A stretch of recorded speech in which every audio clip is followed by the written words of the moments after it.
அடுத்து வந்து ஃபைனலாக ஒரு கமெண்ட் பார்ப்போம். மதுரையில் எந்த இடம் தோழி? இது வந்து ரொம்ப ரிப்பீட்டடாக வந்த கமெண்ட்ஸ் வந்து எனக்கு இதுதான். நீங்கள் வந்து மதுரையில் எந்த இடம்? நீங்கள் கேட்குற உங்களோட ஆர்வம், நீங்கள் கேட்குற ஆர்வம் எனக்கு புரியுது. நான் இந்த ஏரியான்னு தெரிஞ்சுக்கிறதுக்காக நீங்கள் கேட்குறீங்க. பட் நான் என்ன கேட்குறேன் அப்படின்னா, நான் மதுரையில் எந்த இடம்னு தெரிஞ்சு நீங்கள் உங்கள் வீட்டு ஃபங்க்ஷனுக்கு எதுவும் எனக்கு இன்விடேஷன் வைக்க போகிறீங்களா, இல்லை என்ன பர்பஸ்க்காக வைக்கிறீங்கன்னு கேட்குறீங்கன்னு தெரில. மதுரைன்னு சொல்லியாச்சு. ஆல்ரெடி நிறைய பேர் என்ன நீ மதுரை பேரை சொல்லிட்டு நீ ஃபாலோவர்ஸ் இன்க்ரீஸ் பண்ண பார்க்குறியா அப்படின்னு சொல்லி கேட்குறாங்க.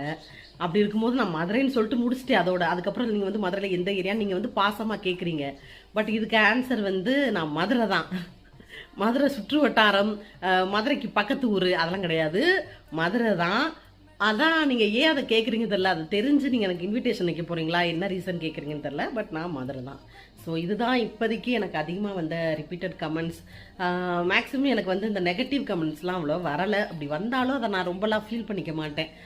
ஏன்னா உங்களுக்கு வந்து கமெண்ட் பண்ணுறதுக்குன்னு ஒரு ஆப்ஷன் இந்த டெக்னாலஜி கொடுக்கும்போது அதை டிலீட் பண்ணுறதுக்கும் பிளாக் பண்ணுறதுக்கும் எனக்கும் வந்து ஆப்ஷன் கொடுத்துருக்காங்க. ஸோ நான் அதை பண்ணிட்டு போயிட்டே இருப்பேன், டென்ஷன்லாம் ஆக மாட்டேன். ஸோ என்னோட வீடியோஸை கண்டினியூஸாக பார்த்து நிறைய பேர் கண்டினியூஸாக கமெண்ட் போடுறீங்க, சப்போர்ட் பண்ணுறீங்க. உங்கள் எல்லாருக்குமே ரொம்ப நன்றி. Keep supporting. Thank you so much.